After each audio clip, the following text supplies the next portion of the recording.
আসসালামু আলাইকুম রহমতুল্লাহি বারকাতুহু। সম্মানিত ভিউয়ার্স, দর্শক শ্রোতাবৃন্দ, 47 নম্বর ভিডিও ক্লিপে আমরা আম্মার বিন ইয়াসের রাদিয়াল্লাহু তাআলা আনহু সম্পর্কে জানব। তিনি, তার পুরো নাম আম্মার বিন ইয়াসের বিন আমের বিন মালিক আল আনাসি, তার উপনাম হলো আবুল ইয়াকদান এবং তার মা হলো সুমাইয়া রাদিয়াল্লাহু তাআলা আনহা, যিনি ইসলামের প্রথম শহীদা সাহাবিয়া, মহিলা সাহাবী। তো তিনি এবং তার পিতা এবং তার মা ইসলামে যারা প্রথমে ইসলামে দীক্ষিত হয়েছেন তাদের মধ্যে তারা অন্যতম।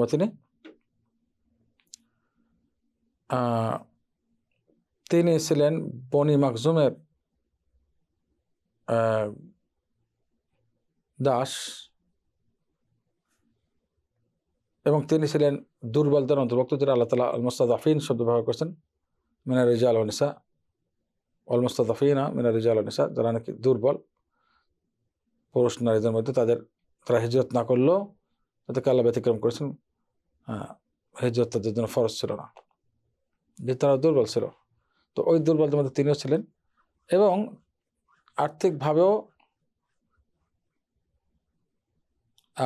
আমি আবার কারেকশন করছি, তিনি ছিলেন পারিবারিকভাবে দুর্বল এবং আর্থিক দিক থেকেও দুর্বল। এই হিসেবে তাকে অত্যধিক আযাব দেওয়া হয়েছে ইসলামের জন্য, ইসলাম ত্যাগ করার জন্য বাধ্য করেছে অনেক ধরনের শাস্তি দিয়ে। তার দুর্বলতার শিকার, তার বড় ফ্যামিলি সেখানে ছিল না তাকে সাপোর্ট দেওয়ার মতো আর্থিকভাবেও। এবং আগেই বলেছি, যেহেতু তারা বনি মাখজুমের গোলাম, অত্যধিক আযাব এবং কষ্টের স্বীকার করতেছে ইসলামের জন্য। ইসলাম ত্যাগ করার জন্য অনেক ধরনের শাস্তি দেওয়া হয়েছে, কিন্তু তিনি অটল ছিলেন। তিনি হাবশায় হিজরত করেছেন এবং তিনি মদিনাতেও হিজরত করেছেন। রাসূলুল্লাহ সাল্লাল্লাহু আলাইহি ওয়াসাল্লামের সঙ্গে প্রত্যেক যুদ্ধেই তিনি অংশগ্রহণ করেছেন। এটা বিশেষ বৈশিষ্ট্য। মহানবী সাল্লাল্লাহু আলাইহি ওয়াসাল্লাম ইন্তেকালের পর আবু বকরের যুগে যখন ইয়ামামার যুদ্ধ হলো, মুরতাদদের সঙ্গে, ইসলাম থেকে যারা বের হয়ে গেছে তাদের সঙ্গে, মিথ্যা নবীর সঙ্গে, মুসাইলামুল কাযযাব মিথ্যা নবী, ওই যুদ্ধে তার কান কেটে গিয়েছিল। ওমর ইবনে খাত্তাবের সময় কুফাতে, ইরাকের কুফাতে তাকে গভর্নর বানানো হয়েছিল। আবু নাঈম ইসফাহানি মারিফাতুস সাহাবা কিতাবে 2 নম্বর খণ্ড 1070 পৃষ্ঠায় উল্লেখ করেছেন।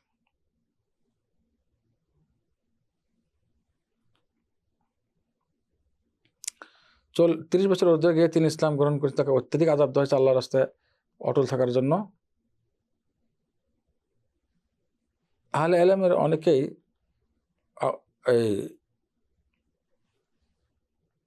আম্মার বিন ইয়াসির রাদিয়াল্লাহু তাআলা আনহু এবং তার পরিবারকে কাহতানি আসলে আরবি বলেছেন, হয়তো যুদ্ধ বিগ্রহের কারণে কোনোখানে বন্দী হয়ে গেছেন। আম্মার ইবনে ইয়াসির রাদিয়াল্লাহু তাআলা আনহু মহানবী সাল্লাল্লাহু আলাইহি ওয়াসাল্লাম যখন দারুল আরকামে ছিলেন সফর উপরে, তখন সোহাইব ইবনে সিনান এবং আম্মার বিন ইয়াসির একসাথে ইসলাম গ্রহণ করেছেন। তিনি বলেন যে আমি সোহাইব ইবনে সিনানকে দেখলাম দারুল আরকামে, তখন বললাম যে আমি মুহাম্মদের সঙ্গে দেখা করতে চাই, তার কাছে যেতে চাই এবং তার কথা শুনতে চাই সাল্লাল্লাহু আলাইহি সাল্লাম। তখন সোহাইব বিন সিনান বললেন আমিও চাচ্ছি তাই। উভয় প্রবেশ করলেন। প্রবেশ করার মহানবী সাল্লাল্লাহু আলাইহি ওয়াসাল্লামের কথা শুনলেন, তাদের কাছে ইসলামের দীক্ষিত হওয়ার জন্য উৎসাহিত করা হলো এবং তারা ইসলামে দীক্ষিত হলেন। তিনি শ্যামবর্ণ ছিলেন, অত্যধিক লম্বা ছিলেন, অত্যধিক সুন্দর চোখের অধিকারী ছিলেন, আকর্ষণীয় চোখের অধিকারী ছিলেন। তিনি পড়তে জানতেন, জাহেলি যুগ থেকে জানতেন। তার মাথার সামনের অংশে চুল ছিল। রাসূলুল্লাহ সাল্লাল্লাহু আলাইহি ওয়াসাল্লামের সমবয়সী ছিল। কাছাকাছি বয়সে বা সমবয়সী ছিল আর কি। তাবকাতুল কুবরা ইবনে সাদিদ উল্লেখ করেছেন, সিয়ার আলামুন নুবালায় হাফেজ যাহাবী উল্লেখ করেছেন এবং উসদুল গাবাতেও ইবনে আসির উল্লেখ করেছেন কথাগুলো। ওমর ইবনে খাত্তাব রাদিয়াল্লাহু তাআলা তার খেলাফতের সময় যখন তাকে কুফার গভর্নর বানান, ওই সময় কুফাবাসীর প্রতি চিঠি লিখেছিলেন যে আমি তোমাদের কাছে পাঠাচ্ছি আম্মারকে আমির হিসেবে, কুফার গভর্নর হিসেবে, এবং আব্দুল্লাহ ইবনে মাসউদকে পাঠাচ্ছি ওজির হিসেবে, মন্ত্রী হিসেবে। এবং তারা দুজনেই মহানবী সাল্লাল্লাহু আলাইহি ওয়াসাল্লামের অত্যাধিক উপর পর্যায়ের বা সাহাবীদের মধ্যে মর্যাদাপূর্ণ সাহাবী, তাদের কথা তোমার মেনে চলবে এবং তাদের আনুগত্য করবে, এটা বলে তিনি চিঠি লিখলেন। এই কথাটি উল্লেখ করেছেন তাবরানী আল কবিরে।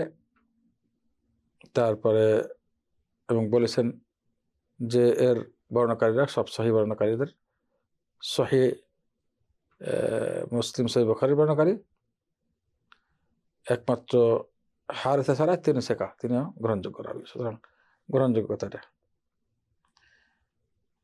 আমার ইবনে ইয়াসির রাদিয়াল্লাহু তাআলা মানে তার জন্যই, তার ব্যাপারেই আয়াত নাযিল হয়েছে, ইল্লামান উকরিহা ওয়া কলবুহু মুতমাইন্নুম বিল ঈমান, সূরা নাহলের 106 নম্বর আয়াত। যাদেরকে জবরদস্তি বাধ্য করা হবে ইসলাম থেকে বের করার জন্য বা ইসলাম বিরোধী কথা বলার জন্য, যদি অন্তর ঠিক থাকে মুখে বললে কোনো আপত্তি নেই, বলতে পারবে। এই আয়াত তার ব্যাপারে নাযিল হয়েছে। ইবনে সাআদ উল্লেখ করেছেন তবকাতে, এবং ইবনে শাবেও এবং তাবরানীও তাফসিরে উল্লেখ করেছেন কথাটি। রাসূলুল্লাহ সাল্লাল্লাহু আলাইহি ওয়াসাল্লামের সঙ্গে হিজরত করেছিলেন মদিনায়। তিনি বদরের যুদ্ধে, উহুদের যুদ্ধে, খন্দকের যুদ্ধে এবং অন্যান্য যুদ্ধেও তিনি মহানবীর সঙ্গে ছিলেন। তিনি হাবশায় হিজরত করেছেন কিনা মতানৈক্য আছে। সিফফিনের যুদ্ধে তিনি মারা যান, তখন তার বয়স ছিল 93 এবং সেটা ছিল 37 হিজরিতে।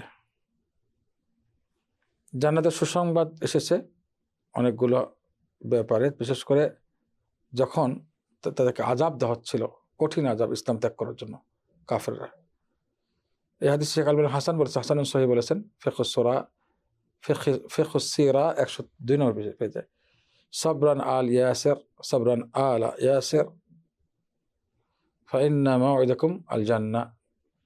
ইয়াসিরের পরিবার অর্থাৎ আম্মার এবং তার মা সুমাইয়া, ইয়াসির নিজেও তাদেরকে বলছে, তোমরা সবর করো, তোমাদের ঠিকানা হলো জান্নাত ইনশাআল্লাহ। আল্লাহ তাআলা আমাদের সবাইকে সাহাবাদের জীবনী ভালো করে জেনে তাদের থেকে শিক্ষণীয় বিষয় আমাদেরকে অর্জন করার তৌফিক দান করুন এবং তাদের মতো জীবনযাপন করার তৌফিক দান করুন। আমিন। আসসালামু আলাইকুম ওয়া রাহমাতুল্লাহি ওয়া বারাকাতুহু।